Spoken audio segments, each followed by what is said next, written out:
प्राचीन भारतीय इतिहास के संसाधन। Sources of ancient Indian history. प्राचीन भारतीय इतिहास के विविध स्रोत हैं। इन्हें मुख्य रूप से दो वर्गों में विभक्त किया जा सकता है, साहित्यिक स्रोत एवं पुरातात्विक स्रोत। साहित्यिक स्रोत को भी दो वर्गों में विभक्त किया जा सकता है, देशी साहित्य और विदेशी साहित्य। यद्यपि प्राचीन भारतीयों में इतिहास लेखन की शैली वैसी श्रृंखलाबद्ध नहीं थी जैसा हम प्राचीन यूनान या रोम में पाते हैं, तथापि इन प्राचीन देशी साहित्य से तत्कालीन सामाजिक, आर्थिक, राजनीतिक जीवन के संबंध में महत्वपूर्ण जानकारी तो अवश्य मिल ही जाती है। देशी साहित्य में सबसे प्रमुख स्थान धार्मिक साहित्य का है। ब्राह्मण, बौद्ध एवं जैन धर्म से संबंध अनेक ग्रंथों की रचना प्राचीन भारत में हुई। ब्राह्मण धर्म ग्रंथ में वेद सर्वप्रमुख है। इनकी संख्या 4 है: ऋग्वेद, सामवेद, यजुर्वेद, अथर्ववेद। इनमें से ऋग्वेद प्राचीनतम ग्रंथ है। ऋग्वेदीन कालीन सामाजिक, आर्थिक, राजनीतिक एवं धार्मिक जीवन के संबंध में इसी से प्रमुख जानकारी उपलब्ध होती है। यह 10 मंडलों एवं 1028 सूक्तों में विभक्त है। इसकी रचना 1500 ईस्वी से पूर्व से लेकर 1000 ईस्वी पूर्व के बीच सप्त सिंधु प्रदेश में हुई थी। उत्तर वैदिक कालीन प्रमुख ऐतिहासिक जानकारी शेष 3 वेदों के अतिरिक्त ब्राह्मण ग्रंथ, आरण्यक, उपनिषद, वेदांग एवं वेद से उपलब्ध होती है। उपनिषदों में प्राचीन भारत के दार्शनिक ज्ञान सुरक्षित है। इनमें जीव, आत्मा, परमात्मा, सृष्टि से संबंध दार्शनिक प्रश्नों की विवेचना की गई है। विभिन्न उपवेदों से तत्कालीन चिकित्सा, संगीत कला, भवन निर्माण कला, ज्योति आदि के विकास का पता चलता है। इसके अतिरिक्त महाकाव्य धर्म प्रधान होते हुए भी महत्वपूर्ण ऐतिहासिक जानकारी उपलब्ध कराते हैं। 2 प्रमुख महाकाव्य में रामायण एवं महाभारत शामिल हैं। प्रोफेसर रामशरण शर्मा के अनुसार रामायण की रचना 5वीं शताब्दी ईस्वी पूर्व में आरंभ हुई और 12वीं शताब्दी तक 5 चरणों में पूरी हुई। लेकिन ऐतिहासिक दृष्टि से रामायण की अपेक्षा महाभारत अधिक महत्वपूर्ण है। लगभग 950 ईस्वी पूर्व भारत युद्ध का विस्तृत वर्णन महाभारत में ही उपलब्ध है। रामायण की तरह इसका भी अंतिम संकलन गुप्त काल में ही हुआ। महाभारत में राजनीतिक महत्व की अनेक बातें जैसे मगध, विदेह आदि राज, यूनानी, सिथियान जैसे विदेशी जातियों का उल्लेख, राज संबंधी सिद्धांत आदि का विशद विवरण इस ग्रंथ में प्राप्त होता है। पुराणों की रचना भी गुप्त काल में आरंभ हुई, परंतु अनेक पुराणों की रचना बाद में भी हुई। प्रमुख पुराणों की संख्या 18 है, जैसे ब्रह्म पुराण, विष्णु पुराण, शिव पुराण आदि। इनकी रचना संस्कृत में हुई। पुराणों में शिशुनाग वंश, नंदवंश, मौर्य वंश, आंध्र, सातवाहन वंश, गुप्त वंश आदि के शासकों का उल्लेख मिलता है।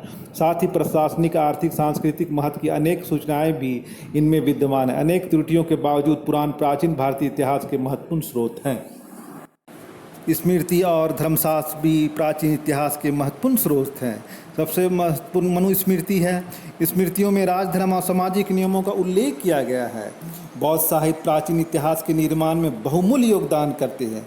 अंगुत्तर निकाय में 6ठी शताब्दी ईस्वी पूर्व 16 महाजनपदों का उल्लेख मिलता है।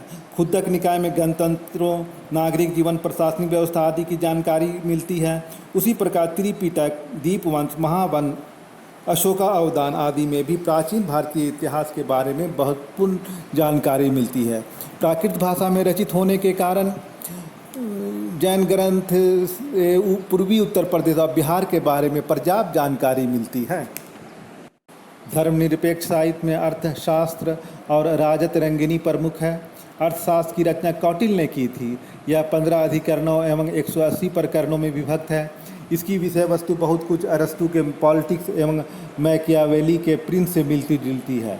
इसमें मौर्यकालीन प्रशासनिक, सामाजिक एवं आर्थिक क्रियाकलाप विषय वस्तु का विस्तृत वर्णन प्रस्तुत किया गया है। अनेक विद्वान राजत रंगिनी को बहुत महत्व देते हैं। उनका विचार है कि प्राचीन भारत का यह एकमात्र ऐतिहासिक ग्रंथ है। इसमें कश्मीर की राजनीति के अतिरिक्त संस्कृति पर भी महत्वपूर्ण जानकारी मिलती है। इसी प्रकार पाणिनि की अष्टाध्यायी गणतंत्र तमक व्यवस्था की अच्छी जानकारी देती है। पतंजलि के महाभाष्य से शुंग वंश का पता चलता है। कालिदास, शूद्रक, वात्स्यायन आदि की रचनाएं तत्कालीन सभ्यता संस्कृति को दर्शाती है। उसी प्रकार हर्षचरित एवं कादम्बरी से हर्ष के समय की अच्छी जानकारी मिलती है। कई अन्य रचनाएं अन्य क्षेत्रीय शासकों के संबंध में जानकारी उपलब्ध कराते हैं, जैसे रामचरित पाल शासक रामपाल के बारे में, विक्रमादेव चरित चालुक राजा विक्रमादित्य के बारे में आदि। उसी प्रकार संगम साहित्य से दक्षिण भारत के इतिहास जानने का महत्वपूर्ण स्रोत है। इसका विकास 3-4 शताब्दियों में हुआ। विदेशी यात्रियों के विवरण भी काफ़ी महत्वपूर्ण स्रोत है।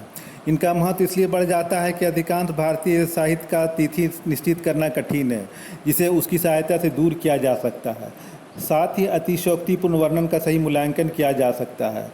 विदेशी स्रोत में कई महत्वपूर्ण जानकारी मिलती है। हेरोडोटस के विवरण से पता चलता है कि यूनानी के प्रभाव में आने के पूर्व ही भारतीय ईरान के संपर्क में आ चुके थे। सिकंदर के आक्रमण के पूर्व एवं पश्चात अनेक यूनानी लेखक भारत आए। इनमें मेगास्थनीज प्रमुख था। अपनी पुस्तक इंडिका में उसने पाटलिपुत्र नगर राजनीतिक, प्रशासनिक, सामाजिक स्थिति का वर्णन किया है। कई अतिशयोक्तिपूर्ण बातें होने के बावजूद भी यह एक महत्वपूर्ण ग्रंथ है। दुर्भाग्यवश इंडिका अपने मूल रूप में उपलब्ध नहीं है। बाद के लेखकों के उद्धरण के आधार पर इसका संकलन संभव हो सका। स्ट्रैबो, डायोनेसियस, प्लिनी आदि की रचनाएं भी महत्वपूर्ण स्रोत है। फाहियान के विवरण से गुप्तकालीन इतिहास की अच्छी जानकारी मिलती है, जबकि ह्वेनसांग के विवरण से हर्षवर्धन काल की जानकारी मिलती है। तारानाथ द्वारा लिखित बौद्ध धर्म का इतिहास भी महत्वपूर्ण ग्रंथ है। अनेक अरब व्यापारियों ने भी भारत का वर्णन अपने लेखों में किया है। ऐसे लेखकों में अल-बिरूनी का स्थान सर्वोच्च है। उसने धार्मिक, विज्ञान, दर्शन आदि का गहन विश्लेषण किया है।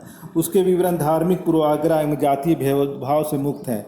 लेकिन दो त्रुटियां। पहला, व्यक्तिगत सर्वेक्षण की जगह उसने अवलोकन विभिन्न स्रोतों के आधार पर आधारित है। दूसरा, तत्कालीन राजनीतिक जानकारी नहीं देता है। लेकिन साहित्यिक स्रोत में अनेक त्रुटियां थी। यह निरपेक्ष नहीं था। इसमें काल निर्धारण की समस्याएं ही थी। धार्मिक एवं जातीय पूर्वाग्रह बहुत अधिक था। साथ ही कई घटनाओं को अतिरंजित किया गया था। साथ ही इसमें क्षेत्र विशेष की ही जानकारी मिलती है। ऐसी त्रुटियों को दूर करने के लिए हमें पुरातात्विक तत्वों का सहारा लेना पड़ता है। कुल मिलाकर हम कह सकते हैं कि प्राचीन भारतीयों में ऐतिहासिक भाव का अभाव नहीं था। संभवतः जिस चीज़ की कमी थी वह थी विशुद्ध ऐतिहासिक दृष्टिकोण से विभिन्न बिखरे हुए तत्वों को समेटना, जैसा कि हेरोडोटस ने किया था। वीडियो पसंद आया तो लाइक, सब्सक्राइब, फॉलो कीजिए।